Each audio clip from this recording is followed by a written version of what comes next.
Kumusta? Ako si Liza Maria, taga Legazpi City, Pilipinas.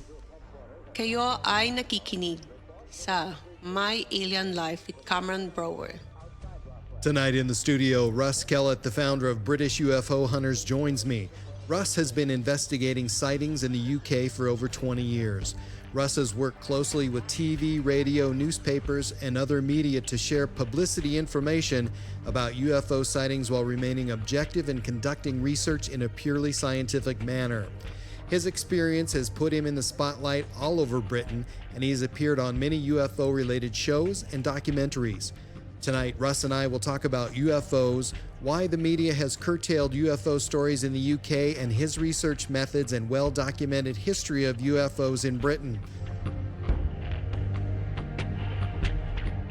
We also talk about his other life as an interdimensional warrior and how fighting and time travel have pushed his body and life to the limit.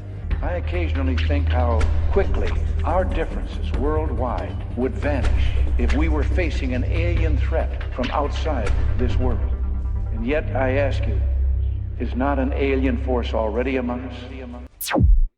My Alien Life is recorded live from atop the Northern Rocky Mountains and is available on Spotify, Stitcher, iTunes, and everywhere fine podcasts are found. My website is at www.myalienlifepodcast.com. There you will find my email address, all previously recorded shows, and more. I am Cameron Brower. This is My Alien Life, and the podcast starts right now. My Alien Life Podcast.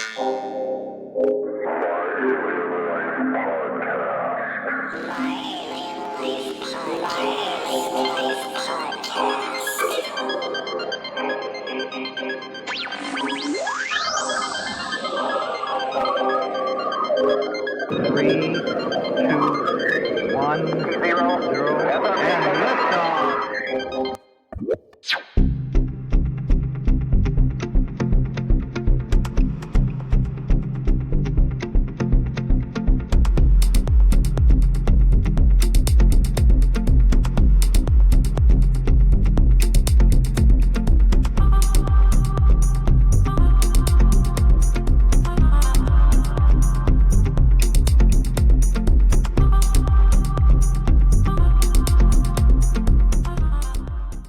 My guest tonight is Russ Kellett, who has been researching UFOs 20 years in the UK. I know it's late for you, sir, in the UK, and I appreciate you joining me. Welcome to the podcast. Thank you very much, Cameron. Russ, I think it's amazing that I can look you up online and see full-page articles with photos from newspapers, and I see lots of them. You don't see that much here in the US. Are British UFO photos getting more exposure there than in the US? That's right, and I'll just tell you something very strange that's happened over the past 3 years. And that is, over the past 3 years, I have been blocked by many of the newspapers that I used to speak with. You're blocked by for some reason, U.S. newspapers? No, over here in UK. And it's not only the newspapers, but it's TV and radio. Every year, I would have at least 10 calls from, I would say, TV programs, production companies. And I would have maybe 5 or 6 calls from newspapers, etc. And over the past 3 years, that has dwindled down to maybe 1 call about UFOs, as in production companies wanting to do a film or make a documentary. And the radio shows, again, that's dwindled down to 1 or 2. And the newspapers, again, dwindled down. Now, this is down to a group of people in this subject, an evil, nasty part of this fantastic, amazing subject of UFOs and alien abductions, etc., that have got into this internet now and become nothing more than what you would call trolls and stalkers and troublemakers.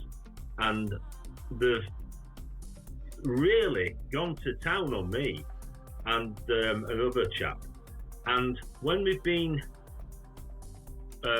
going out on, sort of like TV and radio shows, if we've publicised this on the internet, what this group have actually done is they've actually called in, they've either rang or they've emailed companies that we've been talking on, like maybe a radio show or a TV show, etc. And they have sent all sorts of propaganda and attacks and slander about me. It's just, and one of the people, if you see this person's resume, what they've done in life, yeah, it's like something like a tramp at the side of the road. You know what I mean? It amounts to something like that. Right. Nothing. The dregs of society. And these people have been ringing round, right, yeah, because I love my country and like most Americans, I should hope do, and fly the flag. Because I do, you get called all sorts for doing that. Being a patriot, you get called racist and all sorts of things. So they've got to slander you. You know what I mean? So, like I say, just unbelievable how these people now, with the help of the internet, get away with things. They can't, they cannot substantiate anything. It's all lies and propaganda. And that's one of the problems that we're having. That is one of the problems that we're having. That if you're trying to get this subject out there, that you have these groups of haters trying to stop you. So do you feel that, and if you go on to... do you feel that there's an effort by somebody out there to feed the news media dead ends and wild goose chases? So now the media is bombarded with all these negative things that they're having a hard time finding people like you who are giving legitimate stories that have legitimate research into the UFO phenomenon? That's right. Well, if you have a look at, if you go on to YouTube and you look on YouTube for R.J. Kellett, Russ Kellett, UFO Hunter, you'll see that there's about 10 videos up there. I think there's about 6 of mine and 4 of another friend's. And we used to go out and film these craft.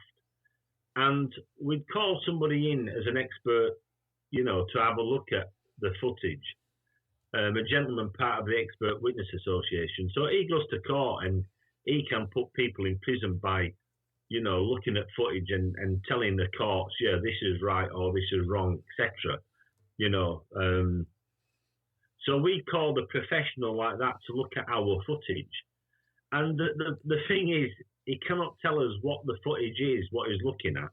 He can tell us that the footage isn't aircraft, helicopters, astronomical effects in the, it's not meteorites and stars, planets, etc. It can tell us what it isn't, but it can't tell us what the videos of what we filmed are, if you see what I mean. So, and if you have a look, it's some of the best footage on YouTube. I mean, I filmed something like a flying man falling out of the sky, a dolphin in the sky. You can actually see me getting zapped by a UFO as I'm filming it. And it takes about 1 split second and I'm hit by, I think it's about 6 objects in a flash of a second, right, yeah? Then I've filmed flying triangles coming out of the sea. My friend, he's filmed flying saucers. There's one that I've got to put up there what isn't up yet, which is a landed flying saucer. So, you know, we're spending time getting out there and filming these craft. And these people are ringing round telling, you know, radio studios and you know, TV companies, don't have him on your show. You know. So do you think that's an individual effort or a group effort by, who would that be? Just your basic internet stalkers, or? Yeah, there is a group have done this, you know, and, you know, it's like, if you look what they've done, it's actually 30 years I've been in this actual subject for 30 years. And what have they done? And if you put, like, forward video footage, right, yeah, they've got no video footage. They've got nothing, only slander and accusations.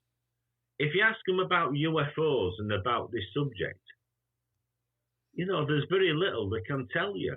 This is a problem. Now, if you have a look here at the side, I've got a filing cabinet full of information of UFO reports. If you go on the British UFO Hunters.com, I think there's quite a number of reports there you can look at, you know, going back to, I think it's even the 50s, you know. So, I mean, we're doing things to give information to the public, right, yeah? And to be quite honest, because of all this that's happened, it doesn't really make you want to do anything. It's like we was going to update and upgrade the websites. And, you know, because of ill health as well, you know, it doesn't make you want to do anything. You know, it's like we're doing things and you know, sort of like we're getting attacked. And, you know, the media now, you know, sort of like when they start stopping listening and, you know, sort of like it is a problem, because from having a good repertoire with the media, you're sort of like now up against it, if you know what I mean. So you started about 20 years ago or more. Yeah. What was the one thing that made you get started in UFO research, and what was it like dealing with the media back then? Right. Well, I started because I had an incident on my motorbike when I was riding home one night. I'd been to see somebody at a pub, but I wasn't drinking. And it was about getting a job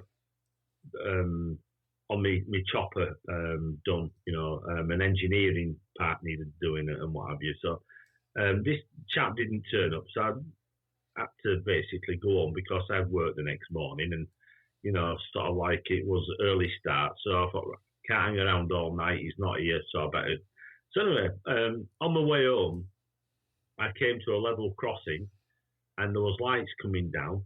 And oh, right, so it must be the red lights coming down, you know, for the train to go past. So I stopped, obviously. And what happened next was very strange, where I was immersed in light.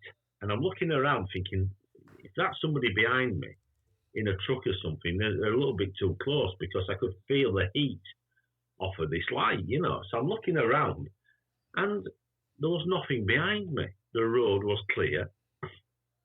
Then I noticed that the light was coming from above. I looked up, and as I'm looking up, I started to feel like I was floating. And it was a real amazing feeling. And then the next thing, I was back on my motorbike and looking around. These red lights were back up in the sky. And to be honest, I can't remember a train going past. But anyway, so I carried on my journey home.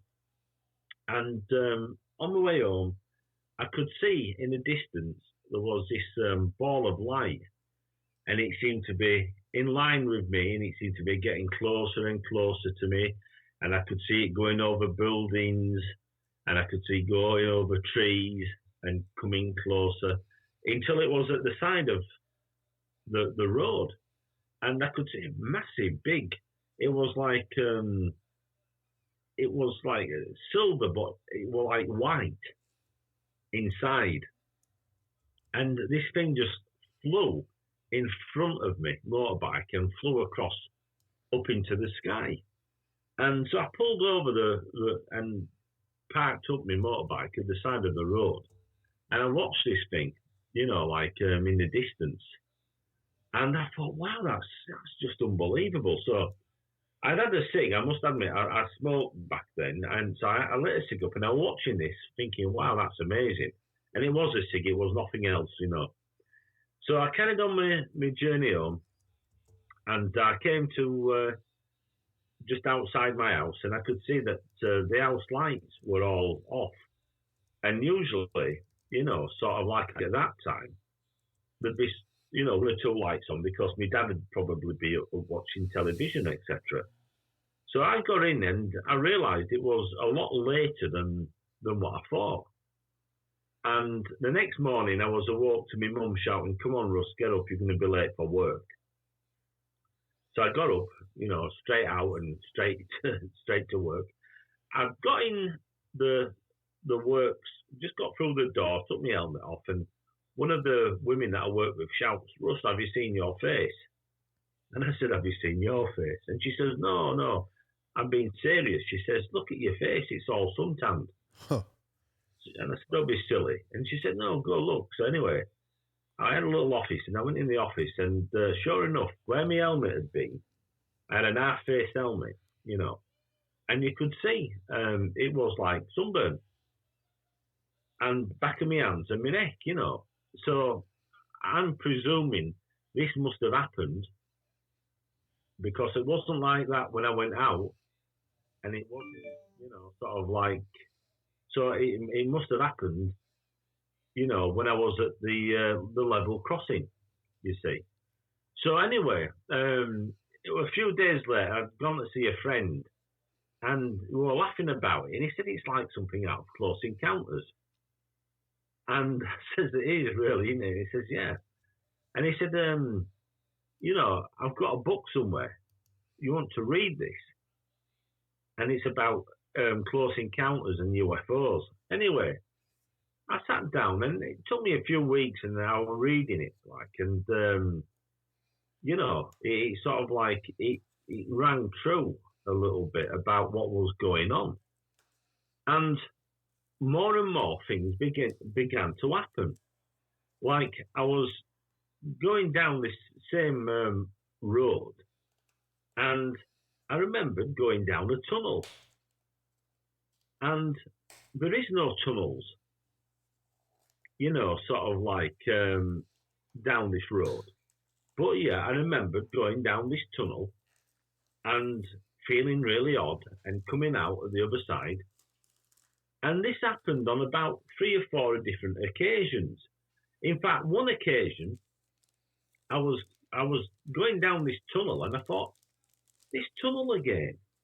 And the next thing I remembered, I was coming out of the tunnel in the opposite direction that I was going down it in the first place when I first started.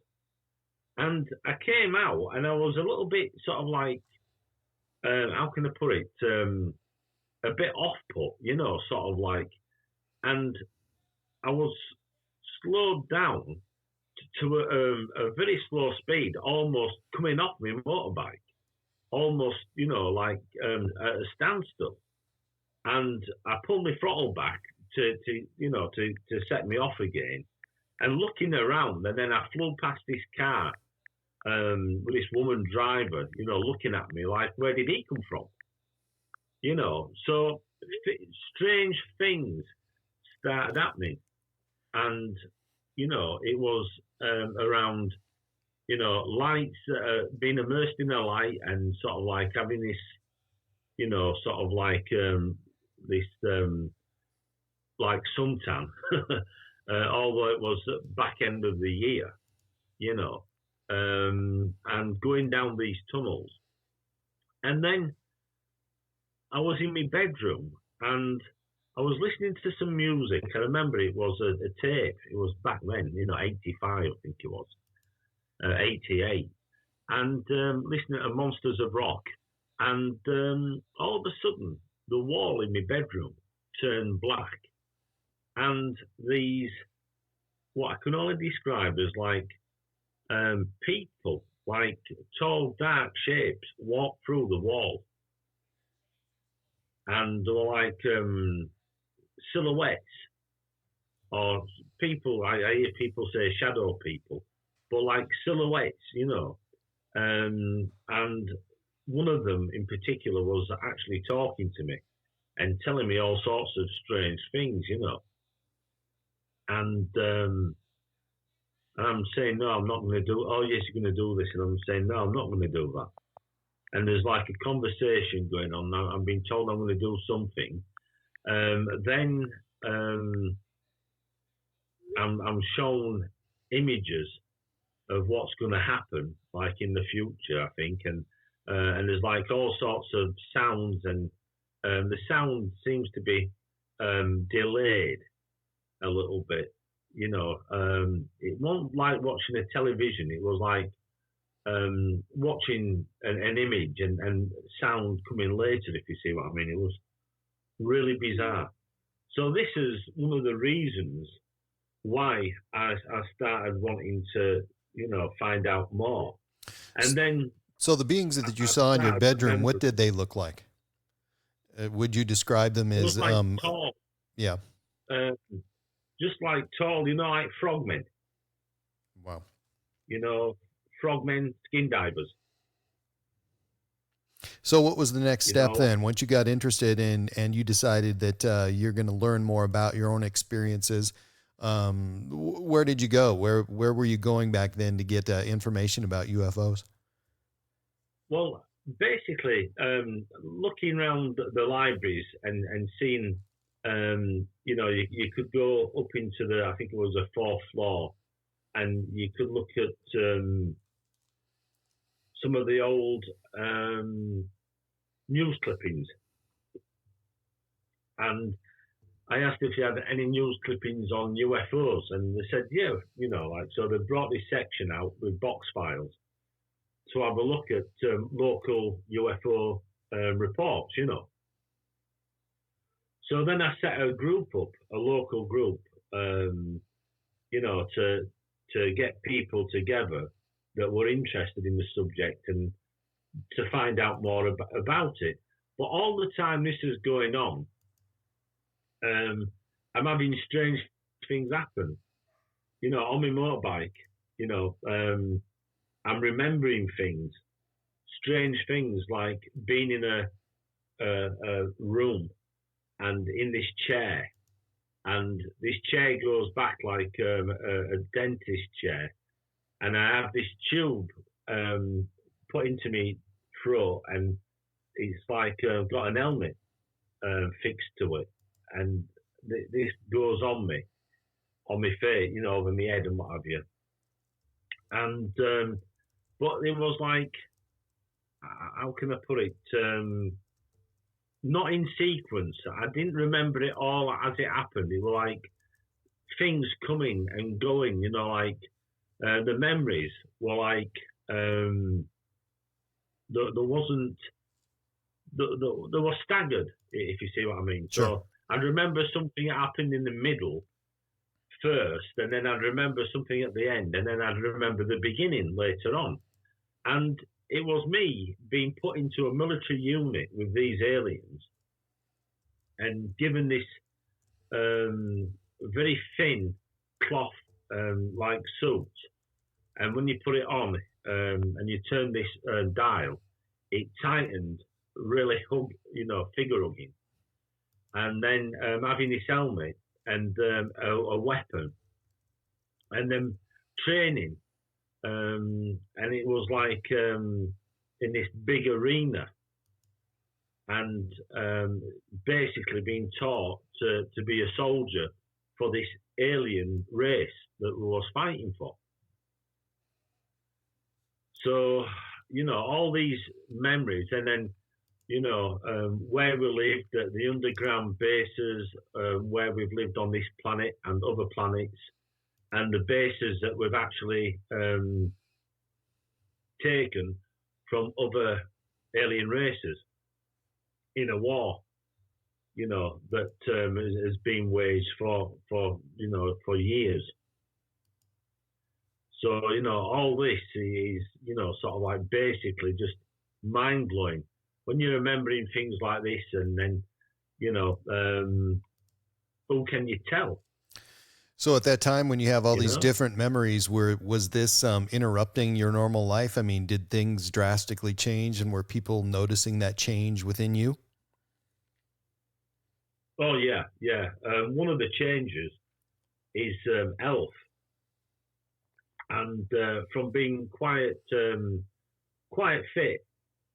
I wasn't quite fit when I was younger, but in my 20s, I wanted to learn, like boxing and stuff like that. And so, I started to get fit.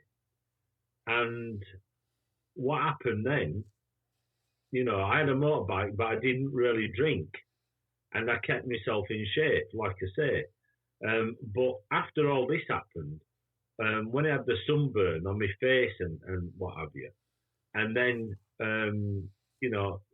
going missing, down these tunnels, and then being put into this military unit, my health just deteriorated. And I was diagnosed with something called, back then it was called ME, myalgia encephalitis, or now they call it fibromyalgia. And I think another name for this is chronic fatigue syndrome. Sure. So, and the amount of people, because of my research, that I've come across who have been abducted and have either ME, fibromyalgia, or myalgia encephalitis, chronic fatigue syndrome, is just unbelievable. So the link is there. I was shot down by somebody, one of this group again, one of these fools, saying, "Oh no, you can't say that." Well, I am saying that because it's happened to me, and I'm saying that, I'm putting it down to this. And when you're meeting other people and they're saying the same thing, that before they had been abducted, they was okay, and now they're not. It's just not me saying it. Now there's a group of people saying it. And I've actually talked about people in the last week or so about that, and it's very common. But at that time, you obviously your health was deteriorating. Did that continue, and did these experiences continue over a extended period of time? Well, yeah, it's been over 30 years. So and it's still happening now. Oh yeah, up until 2 years ago. And I had implants taken out of my ears, my eyes, and my nose. And I've been suffering now for nearly 2 years with, they don't know what it is. It's like my ear. It's always damp inside. It's like, I've got to go again to the doctors next week. And, I've had ear drops, I've had all sorts, and I just cannot get it. And I had a radio show, and I had to stop because, to be quite honest, my hearing was really bad. Sort of like it's just not too bad now. It's not better. So I had to stop actually, hosting a show because it was so bad. So what is it, do you think, happens where, do you think they're using us for some purpose, and then that affects our health, and we can no longer function on Earth as normal? Yeah. Well, like I say, I was put into a military unit, and basically people call us super soldiers. Not so super, not now, because when you get on Earth, we've got these illnesses back here. And I put that down to the way that we travel. there's two ways. There's teleportation, right? Yeah, that's one of the ways, and the other way is time travel. Now, you know, we're not meant to travel like this. I don't think so, and I think this is one of the problems that we're having. That you know, we sort of like we're not doing what we meant to do. You know, as humans, it's like so. This is one of the things that we have to put up with. You know, and that is that ill health because of traveling like this. Well, and I think the other thing too is the activity that people, I mean, various people do various activities when they are away, when they've teleported or when they've had some sort of time travel. And it's really taxing on the body, you know, in addition to your normal routine, which for some people that's even too much because, you know, now we work way too much and have less free time, but it's got to be very, very taxing on the body to live those two lives. That's right. And the other thing, of course, is the name gives it away, soldier. So what are you doing? You're basically fighting a war. And, you know, we do get injured, you know, sort of like I've been shot, I've been in an explosion. And, you know, there's a school of thought that is that, you know, all these injuries that we sustain back there, we bring here with us back when we come back. And I'm just a babbling wreck, you know, sort of like on painkillers every day, you know, sort of like just to try to do the normal things like walking, you know. And my doctors even, you know, told me that, you know, I think you're taking too many painkillers. But, you know, if you need them to get through the day, what can you do? Right. One of the things that I think is unusual and unique about the United Kingdom, and this is a good thing, that they have an amazing historical written record, and their reports even of fantastic lights and objects that go all the way back to the 12th century. That's right, yeah. Well, I mean, we have one of the first cases just before Roswell in 45 here, where we had a craft came down at the residential home of Sir Winston Churchill. And it was just after the war. Well, no, just after the Germans had surrendered. And some people thought it was some kind of SS machine, which was their last dance trying to kidnap Sir Winston Churchill. They thought it was like the bell, you know, this device, like this time machine.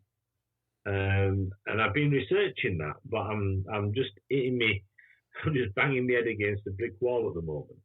But that was 1945. So, but the problem is I've got so many different avenues, you know, sort of like we've been a researcher, but you know, actually being an abductee as well. And, you know, there's so many things that I'm trying to do at the same time. And ill health is just stopping me from doing most of the things. So what about your team? Are you still getting together and doing investigations when needed? Well, to be quite honest, there's like about 3 of us now.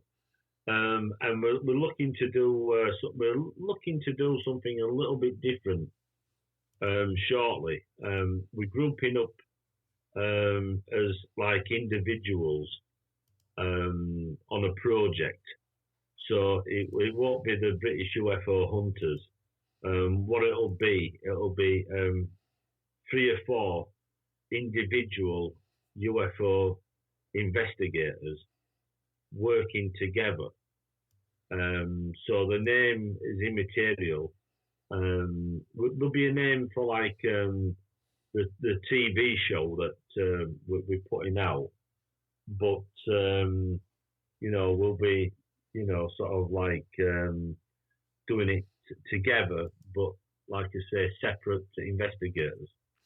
I think it's interesting that, I've heard other experiences like that you had back in the 80s and that continued on, but and also you just spoke about the Roswell of the UK. There's also back in the 50s, King George had an interest in the occult and the paranormal, and in 1954 he said that, or he told the UK, prepare yourself. You already become the voice of an interplanetary parliament. So any idea what that was about? And do you remember or know anything about that? Well, like I said, there's a war going on. And all I can really say is that, there's more than one alien race. And most of the countries around the world are dealing with at least one race of aliens and working together. And, maybe our country are dealing with a different race of aliens to Americans, the Americans different to the ones in South America, the Canadians different, the Russians different, the French different, but you can guarantee that they've all come into contact with alien races, and the governments know all about it. And the problem is that, like I say, there's not only a war going on this planet, but there's a war going on all the other planets, and the other planets are populated by aliens, although you might not believe it. It's like, just because we couldn't live on those planets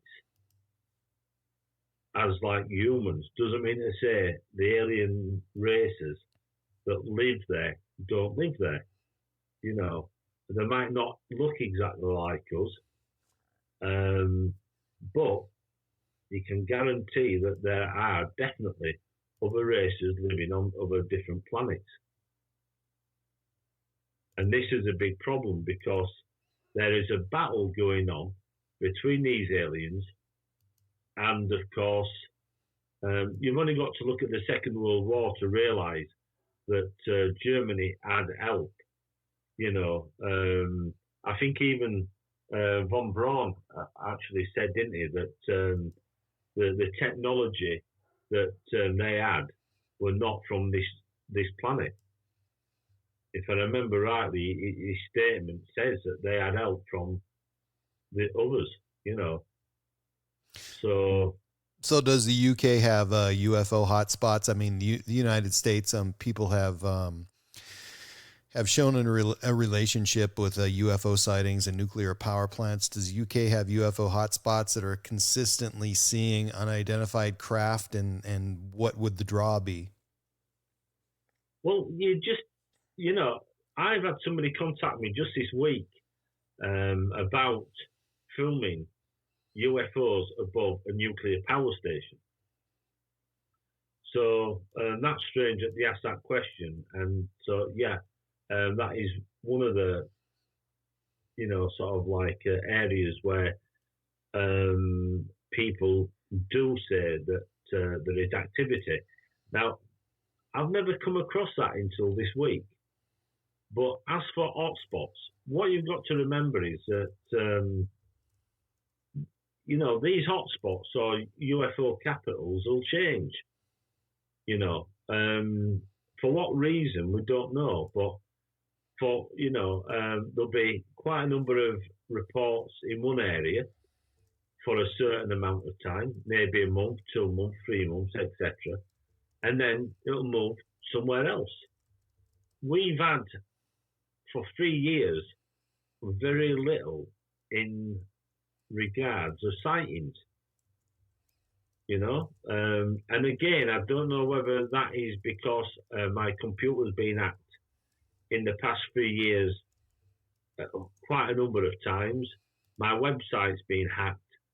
So, we're not sure why, but we have not had as many reports for 3 years.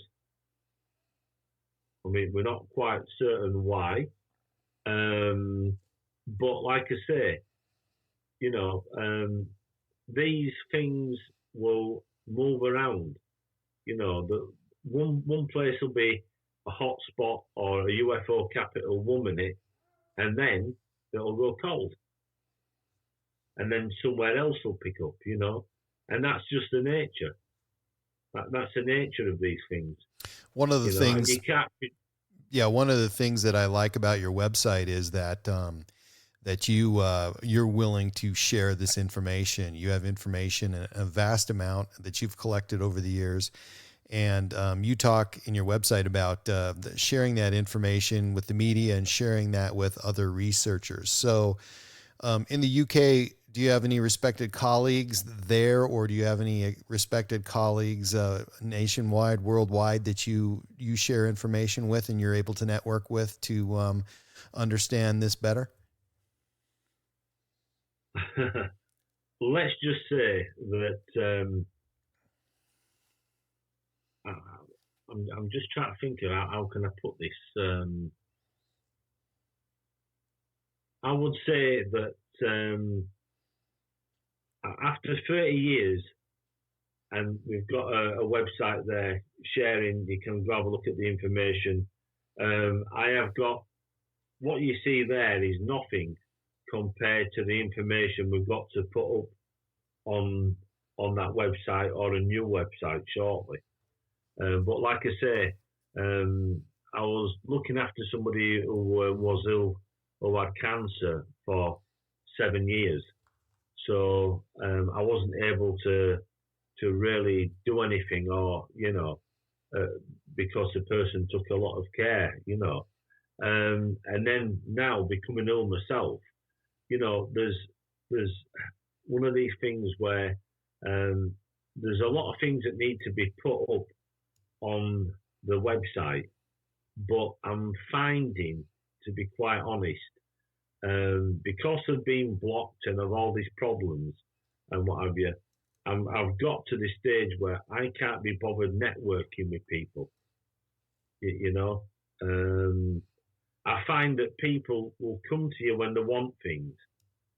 You know what I mean? I think that's true. I'm no longer that person that I used to be, and that is, I do what I do for me now. You know, and I will put things up there. And yeah, if you want to have a look, have a look. If you don't need to. You don't have to. I'm not doing things for other people anymore. I'm doing it for me. So the witness accounts in the UK, I haven't done a lot of research into that, but are you seeing that witness accounts, your own witness accounts, and other witness accounts in the US and the UK, are they same or are they different? Are we having the same experiences you are in the UK? Well, mine is totally different.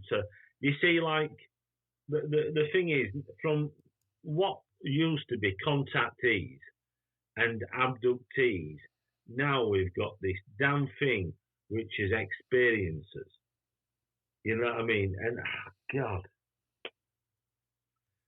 you know, these people, you know, was it a dream or was it real? Well, if you don't know, if you've experienced something and you don't know whether it's real or a dream, pack it in, because your brain should tell you, if you don't know, forget about it, move on, go on to something else. I remember almost everything about my abductions, right? Yeah. So why do you think that is, when so many other people are basically they don't remember anything, they do suffer ill health effects and things like that, and they have, you know, all the hallmarks of an alien abduction, but why do some people remember and some people don't? We're not supposed to remember. I know that I had an head injury, which could have been one thing that set all this off, so that I remember. Then I had another, something very strange happened where I had memory loss, and I was rushed into hospital again. because they didn't know whether I had meningitis or whatever, or maybe a brain tumor. And I was on an isolation ward. Anyway, I came out of that, and the fact is, we're not supposed to remember. I know why I'm not supposed to remember. I can tell you now why I'm not supposed to remember, but why I do, and a feeling that maybe I've said too much, and that is because we're part of a team, and these aliens and people from this planet are looking for a place in the universe, right? Yeah, which is home, and they want to destroy home as they want to destroy Earth. And if we know how to get there, and we know the coordinates to get home, so will they. And what they'll do is they'll go about trying to destroy home as they're trying to destroy Earth. So maybe we're not supposed to remember. Do you think that ability to remember also would contribute to some of your health problems? Say again, sorry? Do you think that that ability to remember, or those memories you have, contribute to your health problems?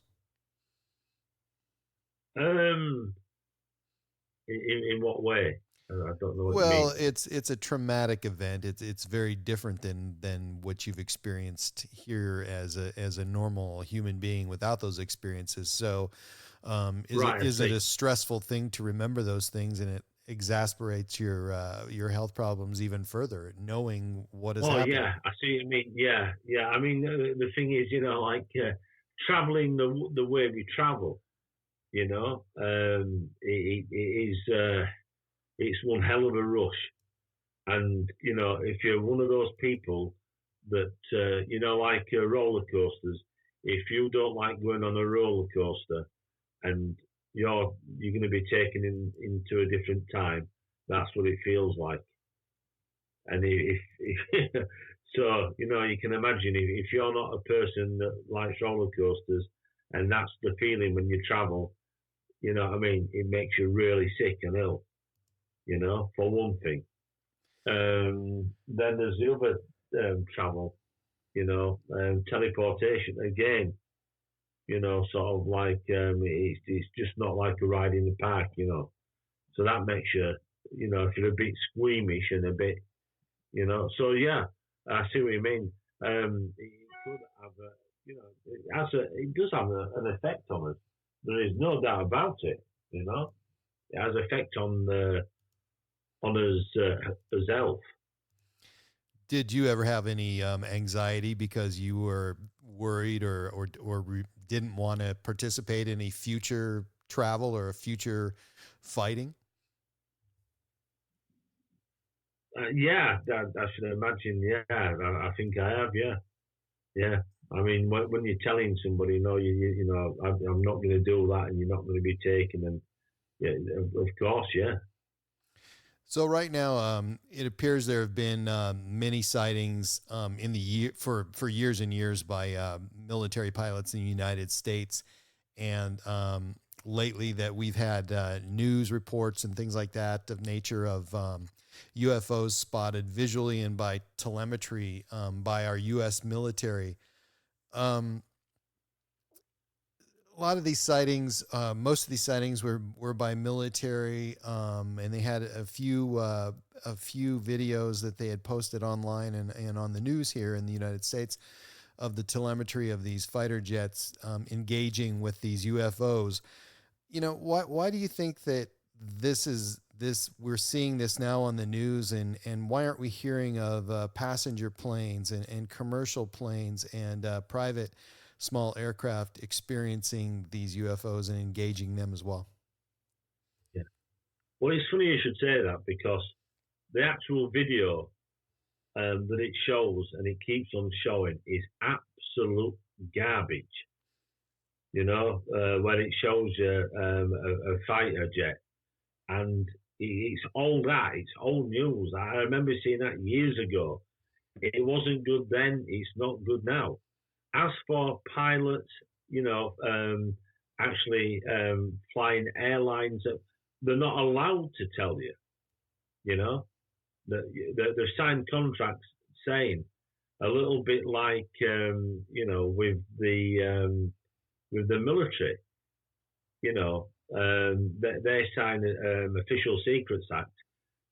Apparently now, if the air pilots have seen anything, they're sworn to secrecy.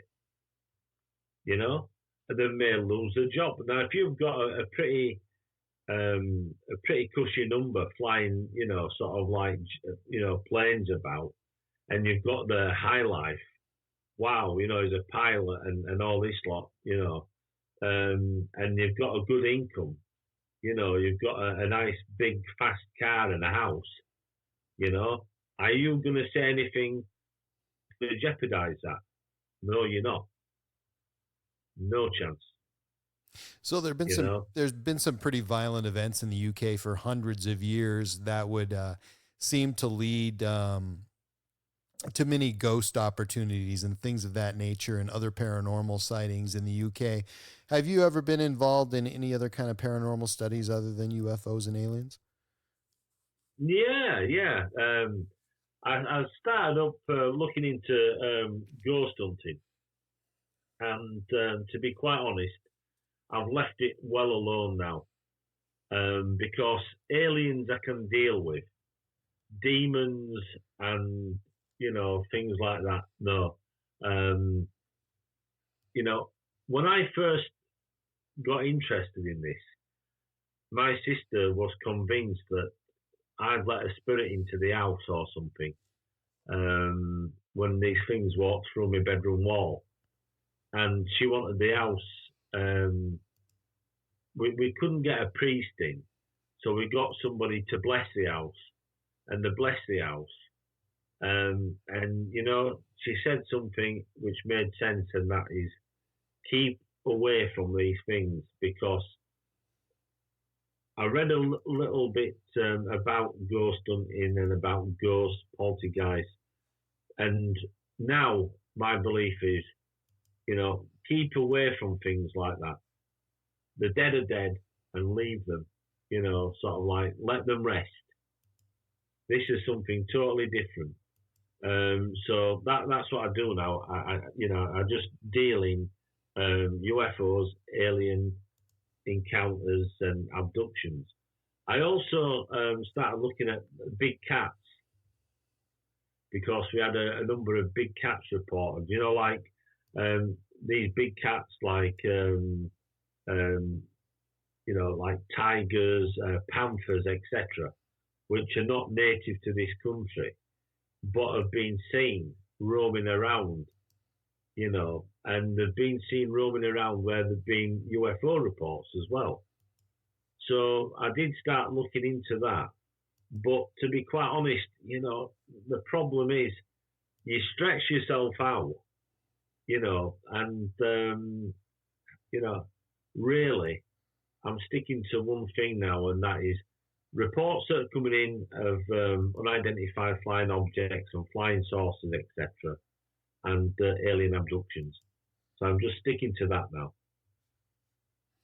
So what's this going to look like in the future? Are you going to go out and do more investigations, or are you semi-retired?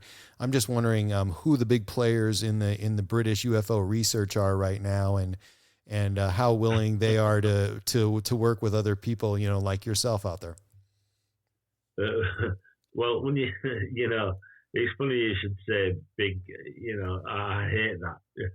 All the big names, and somebody said that, and I got unfriended, because who are the big names in this? Because I'll tell you now, I see people talking in America at conferences, and I don't know what the hell they've done to get up there and to talk about UFOs and aliens. That's a good point. I've wondered that myself. Yeah. I know.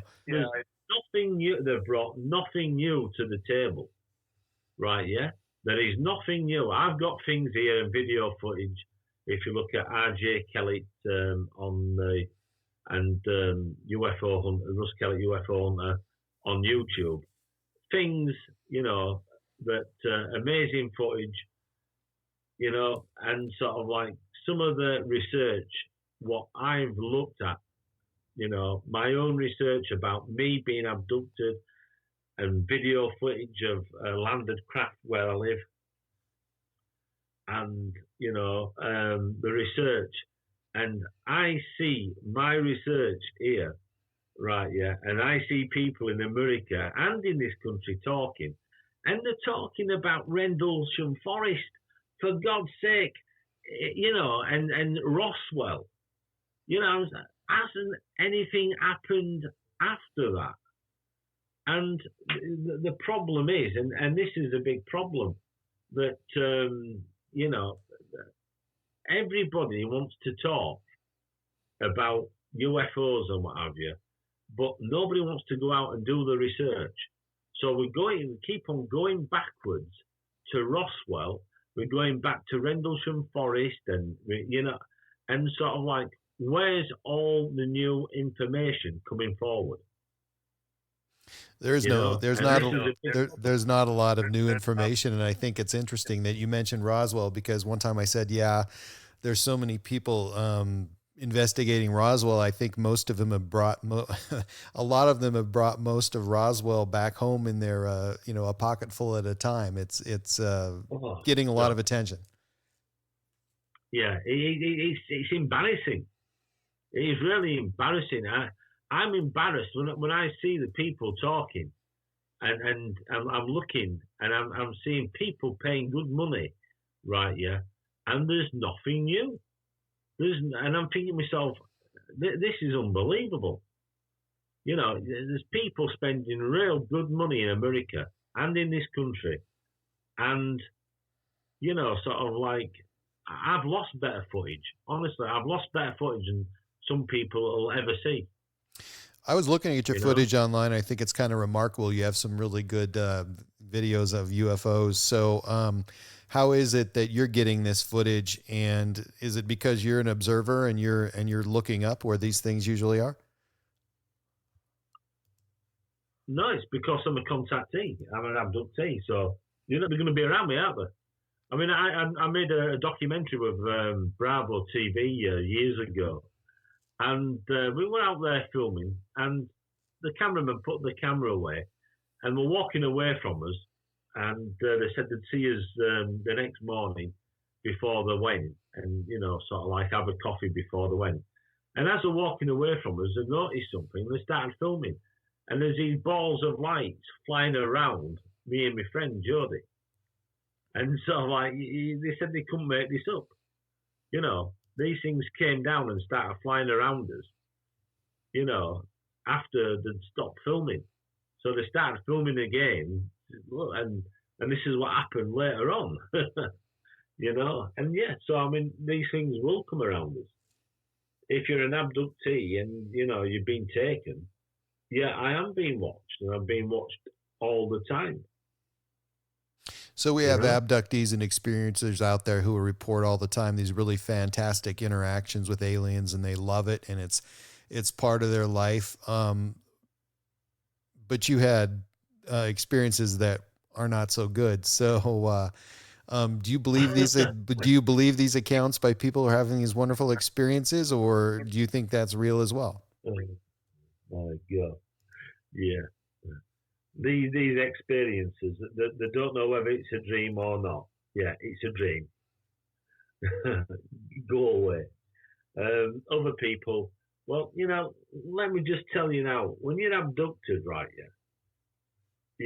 what you'd get in this country if you was caught abducting somebody would be something like 15 years in prison, right? So that tells you something about abductions from the word go. They're not a good thing. So all these people that are talking about a good thing, we can't be talking about the same thing that I'm talking about. It's like, it's ludicrous. It is absolutely ludicrous. You know, the people that I know, you know, that have been abducted. I was talking to one guy in America, and he just wrote a book, Kelvin Parker. Amazing, you know. You want to hear what he says about these things, you know, sort of like when they came and took him. You know, I actually had Calvin Parker on the show about a month ago, and yeah, his experience was not good. And you know, that to me, that's one of the classic UFO alien abduction stories of all time, and that was one of the things that really got me interested in it back when I was a kid, listening to this, you know, back in the 70s. So, when do you first remember hearing about Calvin Parker? Again, it had been years ago, in the 80s, I think it was. And it was just, you know, sort of like some pictures I'd seen on the TV program. And then that were it. But now, with him getting his book out, and, you know, when he tells you about this thing, you know, and she grabbed hold of him and he punched her in the head, and, you know, sort of like there was blood everywhere. You know, that tells you that the mind frame that he was at, you know, sort of like he wasn't happy about it, and sort of like he was in pain. This thing sticking something down his throat, and you know, so, you know, that rings true to me. You know, I was like that. I was scared stiff myself. You know. Any idea how many species we're dealing with here on Earth? Oh, hell yeah. Well, let's put it this way. Every alien that I've come across has what you would call an ally fighting alongside it. Well, one of the ones that I've seen now is this, like a tall blue alien, you know, like the alien grey, but they're like blue, and they're about 6 foot, at least 6 foot tall, maybe even 7 foot tall. And they seem to be working alongside the Chinese. And, you know? Yeah, what kind of work are they doing? Well, the same as us. They're working alongside the aliens as what you would call backup in their military. Just as I'm in a military unit for this alien race that we're fighting with. Now the thing is, they never tell us. They never told us where they came from. You know, they never tell us where they came from. You know, all as we do as we told the soldiers. If that makes sense. Yeah, there's a popular movie right now in the United States. Well, it's available worldwide, but real popular right now, called Bob Lazar, Area 51 and Flying Saucers. Are you familiar with Bob Lazar's story, and what would you think of that one? Well, yeah. I mean, I remember Bob from years ago when I used to read the magazine, you know. So, like people have said, well, you know, like if he didn't work there, you know, people have seen him there, you know, and, you know, there's people that have said that, yeah, he did work there. So, you know, it's a strange thing, really.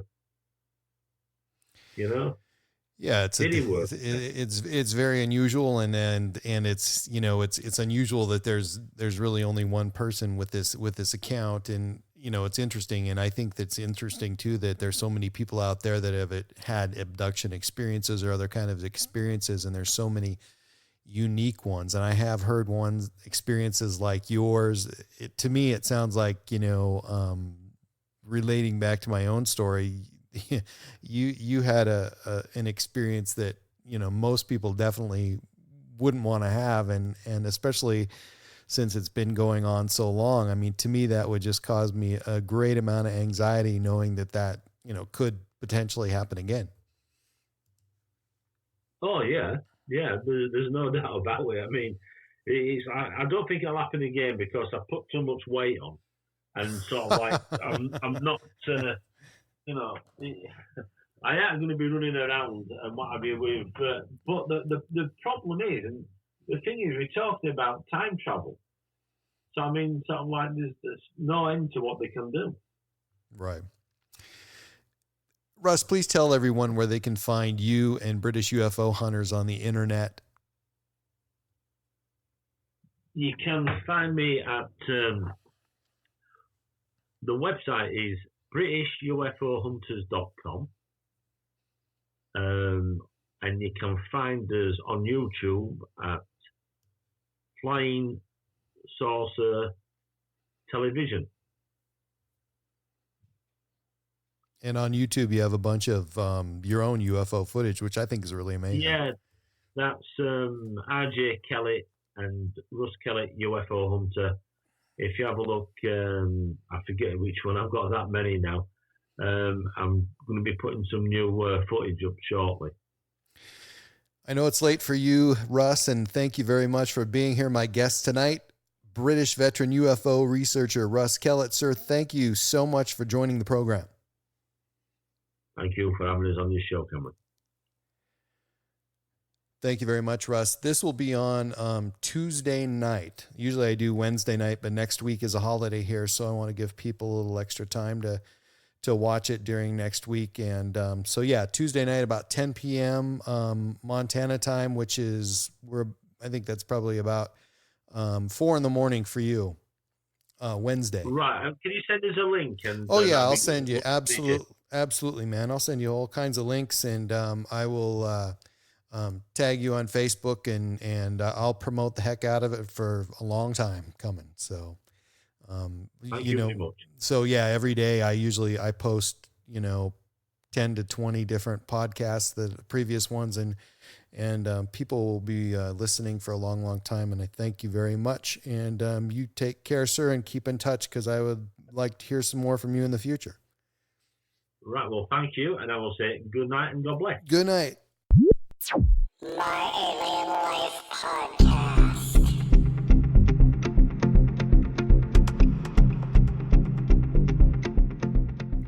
You can find my website at www.myalienlifepodcast.com, and please subscribe to my latest downloads at iTunes, Spotify, Stitcher, and at podbean.com. And please follow me and like me on Facebook and Twitter. My Alien Life is written and produced for broadcast at Studio 254 in the Northern Rocky Mountains. The music you are hearing is produced and created by Elion. You can find all Elion's work online at Heart Dance Records.